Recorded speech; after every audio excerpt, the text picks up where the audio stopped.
sosial media yang dibuat dari negara luar negeri ini, itu nggak ada ranah untuk ngeboikot Sarwenda, nggak ada hak untuk ngeboikot Sarwenda, itu nggak ada koneknya ke situ. Jadi buat emak-emak pendukungnya Sarwenda jangan khawatir, ini nggak ngaruh.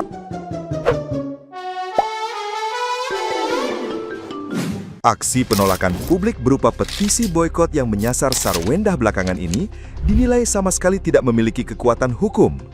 Melalui pembelaan netizen yang budiman dengan akun @renita.zerin, ia secara logis menegaskan bahwa gerakan petisi online tersebut diinisiasi oleh akun bodong yang tidak jelas identitasnya.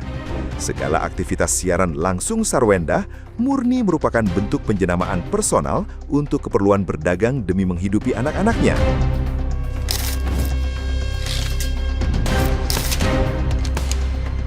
Ia juga menenangkan para pendukung dengan membandingkan kasus internasional untuk membuktikan bahwa petisi itu tidak akan berdampak bagi karier Sarwenda.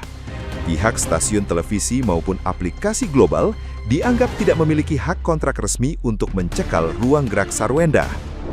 Netizen yang berbakti tersebut balik mengkritik tajam para penanda tangan yang dinilai egois karena berusaha memutus jalur rezeki orang lain.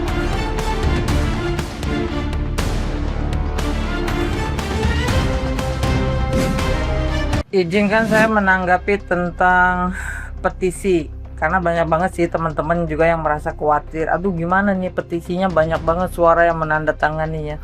Buat mama yang support Sarwenda, saya kasih tahu di sini ya, saya bahas menurut pengetahuan saya dan logika saya.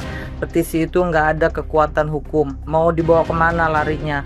Dan yang membuat petisi itu pun bodong akunnya, atas nama siapa, kapasitasnya apa membuat petisi ini ya. Kalau memang atas nama company-nya apa, perusahaan apa. Kalau memang salah satu dari sosial media apa ya yang mau ngajak netizen tanda tangan, itu harus jelas. Dan kalian juga yang 20.000 menandatangani ini kok mau tanda tangan, sementara akunnya aja bodong, kan goblok. Yang 20.000 orang ini kan goblok. Petisi itu nggak ngaruh ya. Kalau Saiful Jamil di blacklist dari sosial media atau TV, wajar karena dia aktif di layar kaca, di layar TV, dan dia ada case asusila, yaitu wajar sekali. Tapi Sarwenda ini emak rumah tangga yang main TikTok, yang sambil jualan, jaga anak sambil jualan. Kalau bilang menunjukkan kemesraan itu personal branding, toh mereka nggak ngewong depan kamera, cuman pegangan tangan. Karena apa? Karena yang dipromosikan itu hand body, supaya tangannya lembut. Heran saya sama orang-orang Indonesia pikirannya, ya. Dan sekarang yang ngeboikot itu atas nama siapa? Kalau atas nama perusahaan, oke, saya kasih contoh Justin Bieber lah. Justin Bieber penyanyi dari luar negeri. Sekarang dia diboikot, nggak boleh manggung di beberapa negara karena ajuan dari salah satu perusahaan musik itu menuntut Justin Bieber untuk tidak lagi terjun di industri musik karena sudah merugikan industri musik tersebut sebesar triliunan dolar atau miliaran dolar Amerika Serikat, dan merasa dirugikan oleh Justin Bieber hanya gara-gara melanggar kontrak kerja dan tuntutannya diterima.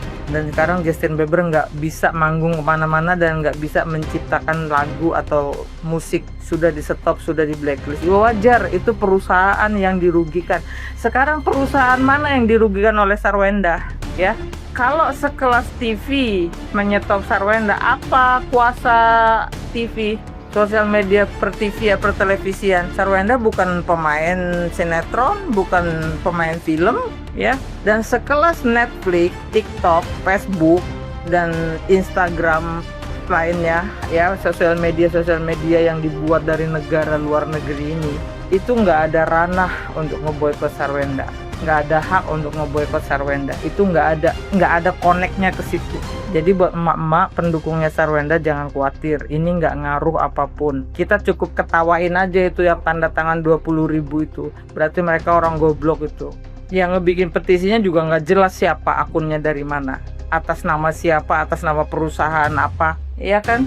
Dan komentar juga paling lucu di situ. Yang nanda tangannya saya lihat profilnya itu adalah afiliat di TikTok. Artinya dia juga pedagang. Dia nggak mikir, dia udah nyetop rezeki orang. Kalau rezeki dia di stop, ya. Yang nanda tanganin boykot itu kan yang suaminya supir Grab, ya. Pokoknya ngomong kasarnya masih buru-buru bawahan lah, yang rezekinya masih sehari ini dapat, besok enggak. tapi dia udah menyetop rezeki orang lain. Walaupun itu nggak tahu bener atau enggak petisi beneran atau enggak, tapi sudah ada niat dalam otak dan hati kalian untuk ngeboikot orang, nyetop rezeki orang. Kan aneh, hanya demi sekelas Ruben. Kalau memang Sarwenda adalah memberikan contoh yang tidak baik, TV emang ada yang memberikan contoh yang baik. Kenapa nggak Brownies itu yang diboikot? Brownies sudah mencontohkan tidak baik. Selain menormalisasikan tulang lunak, juga acaranya juga nggak ada edukasi dan motivasi sama sekali. Yang ada gibah, ya, pelakor diundang, ya kan? Hal-hal yang seperti itu diundang. Kan acara nggak genah itu. Kenapa nggak diboikot? Kenapa emak-emak yang lagi nyari duit buat anaknya harus diboikot? Ya udah, kita senyumin aja. Emang yang 20.000 ini nggak selevel sama kita. Ngapain kita risau? Orang Sarwenda aja tenang-tenang aja kok. Nah, gimana nih menurut netizen yang terhormat? Silahkan berkomentar ya. Sebenarnya saya heran loh, ini gara-gara laporan SW tentang pembulian, artinya dia itu korban pembulian, kenapa bisa sampai ada petisi yang dalam gitu loh. Petisi ini aneh, ya seakan-akan kebebasan dia untuk berpendapat tuh dibatasi oleh laporan SW. Padahal kan SW ini jelas-jelas melaporkan sebuah pembulian. Kalau pendapat kalian masih waras, masih sehat, artinya masih bisa diterima di otak, ya tidak akan dilaporkan gitu loh. Jadi tenang-tenang aja, santai-santai aja. Kalau kalian sampai tanda tangan petisi, artinya kalian mendukung sebuah pembulian. Karena apa? Karena laporan yang dia laporkan itu adalah sebuah pembulian. Kalau kalian nggak terima sama laporan itu, kalian membuat petisi, artinya kalian mendukung sebuah pembulian dong. Jadi tolong dipikir dulu, jangan terlalu botol ya. Aduh guys, inilah para pengikutnya si Ruben Onsu. Udah mulai gila nih orang ini. Udah mulai gila juga ini para pengikutnya si Ruben Onsu ini.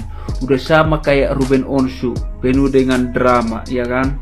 Orang-orang ini minta Sarwenda diboikot dari sosial media.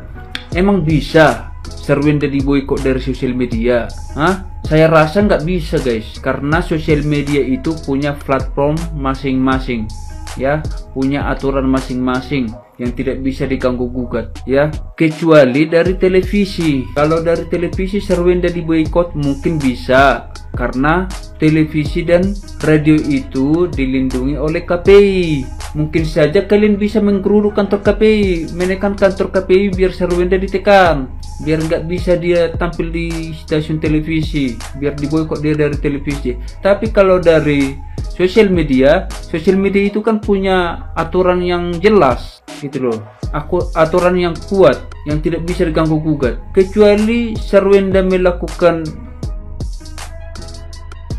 pembulian dalam rumah tangga, oke lah, bisa kalian suarakan boikot Sarwenda. Itu pun kalau di akunnya Sarwenda ya. Kalau akunnya Sarwenda sehat, mana bisa diboikot, mana bisa di spam akunnya, karena akunnya sehat.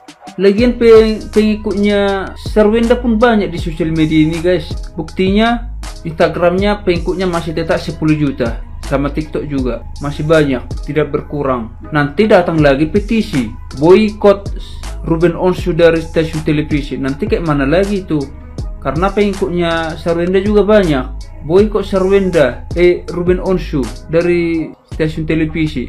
Kayak mana lagi nanti itu? Ada gelombang kedua. Kayak mana lagi itu? Apalagi ada isu-isu Ruben Onsu punya video kita nggak tahu apa isinya. Kata adiknya sih itu ancaman-ancamannya itu, kita nggak tahu apa itu isi video-video itu, ya kan?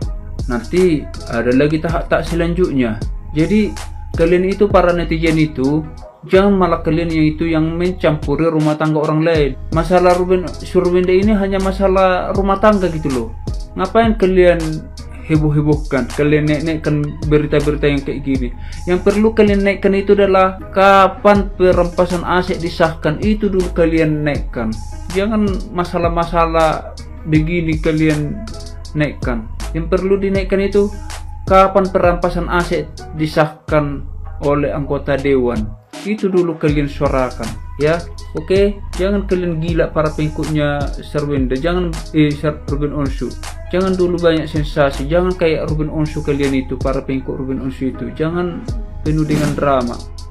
Ya, petisi boykot untuk ke Miss S 200 million dollar rupiah juta, ya kan, udah mencuri perhatian kita ya. Entah munculnya dari mana ini juga, ya kan. Sebenarnya aku juga tahu ngeliat dari media sosial yang kiri kanan. Ternyata benar-benar diseriuskan, ya kan, dan mencapai peningkatan yang cukup signifikan sekali, ya kan. Apalagi pemboikotan untuk menolak dari media sosial udah mencapai 60 ribuan lebih malah untuk sekarang. Tapi anehnya yang petisi yang muncul di dalam waktu yang sama, kurang lebih ya perbedaannya ada selisih sebentar, yaitu untuk menstop pembulian terhadap SW. Dan itu nyampe 6.000 juga belum.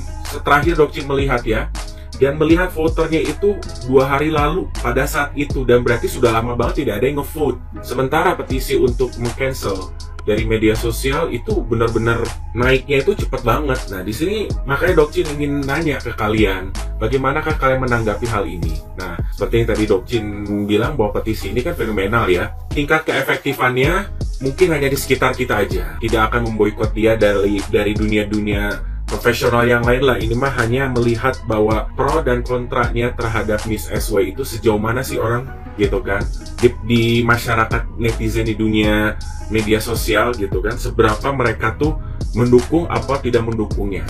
Nah hasil dari segi kacamata petisi boykot kalian udah bisa menilai sendiri lah.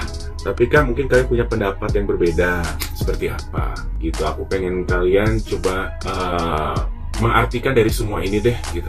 Karena menurut Dokcin ini dari sisi pro-nya terhadap SW, mana suaranya kalian gitu loh. Jadi tidak hanya untuk di live orang, tidak hanya untuk di komen-komen menghina dan segala macam, tapi sementara kalau ada pertarungan boykot petisi begini, kalian kurang peka gitu.